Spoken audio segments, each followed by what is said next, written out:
So today we're going to walk through how to get your horse to mirror your movements at the shoulder.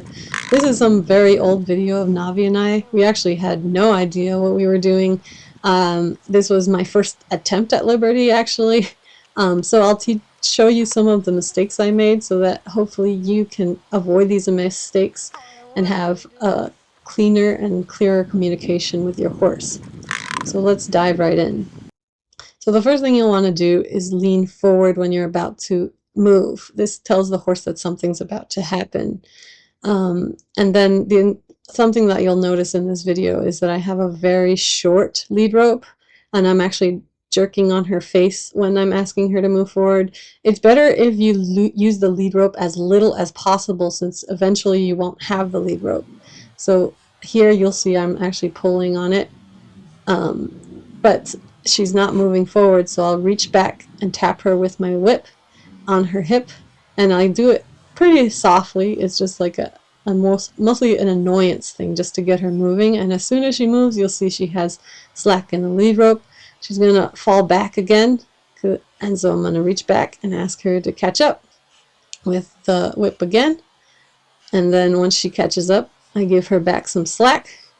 You'll notice throughout the video that when we're moving, I'm actually leaning forward. And so this will change when I ask her to stop. I'm actually going to lean back, as you can see here. She's going to blow right past me because she doesn't understand what that means, which is fine, but you'll see something here where she turns her hip away from me. And this could have been avoided if we were against the wall. So when you're first learning this, it's better if you stay against a fence or a wall. It'll just help your horse stay straighter. It'll clear up your communication, and you don't want her turning every time you stop, which can be a consequence of not doing this against the wall. I'm going to repeat the last part of this video really quick just to point out something. So you'll see I asked her to back up by tapping on her chest. I prefer not to tap on the horse's chest anymore. I actually will wave the whip in front of their face. If your horse has a lot of issues with whips, you may want to just practice that first, desensitizing to the whip. But I do find that the movement becomes cleaner that way. You can always tap on the chest if she won't listen. So here we're just going to go through the same motions one more time, and you'll see she's a little bit better at this. This is towards the end of that session. So even though I didn't know what I was doing, she was still understanding it. Though I did use the halter to help stop her, and then I tapped her on the chest again. Alright, so when you're first teaching a horse this lesson, you'll want to keep the lead rope really loose in your hand so that you have slack. You don't need this much slack, you can have just a little bit of slack. The goal is not to use the lead rope as little as possible. But since the horse is learning, you might need to use the lead rope. But the goal is for this to be done at Liberty, where you will not have a lead rope to rely on. So at this point, you're just holding the lead rope and trying to pretend it's not there. And then on your outside hand, you're going to have the whip. This is just to help the horse move forward or backwards if they move without you. And then you're going to choose the spot where you want the horse to stay with you. Okay? And so when I ask Navi to move with me, she's going to have, like, around the middle of her neck, I want to be against my shoulder. And that is where she's going to have to stay the whole time. I don't care if she has a shoulder or her cheekbone next to you either, but you want to choose what part of the horse you want next to you the whole time. And so if they fall backwards or forwards from that point, you can speed them up or slow them down. And you'll already see how I'm asking Navi to back up. I am not,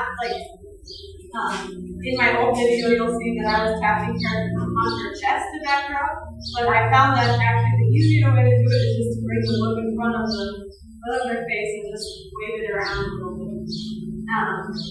And then if you are not to speed up with me, I would just use that and wave the whip around a little bit. See how she already is ready to move forward? If they ignore you, then you would reach back and touch their hip with the whip. But you don't have to do too much, usually.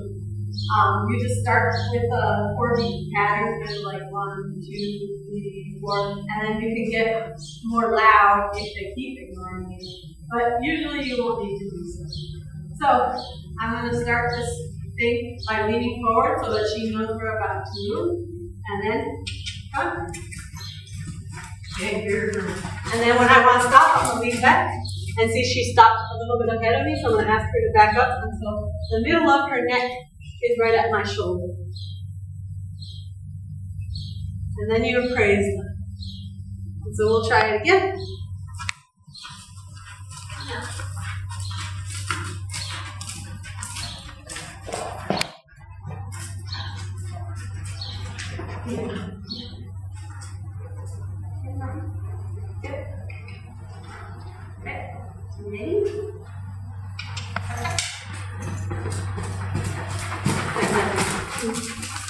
Back up.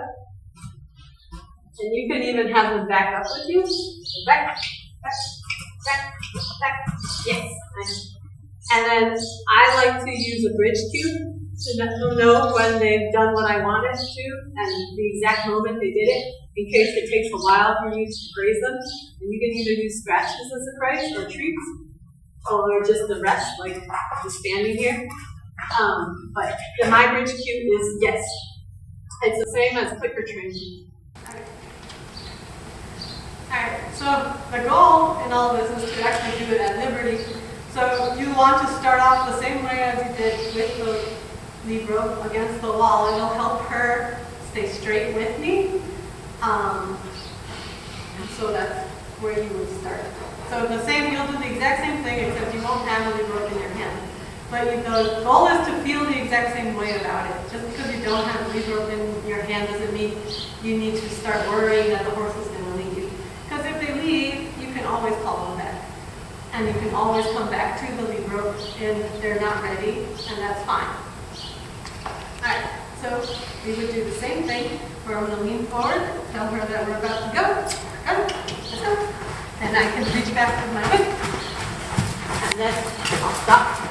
And that was really good. See how nice that stop was? She stopped right with me that time. I didn't have to ask her to back up.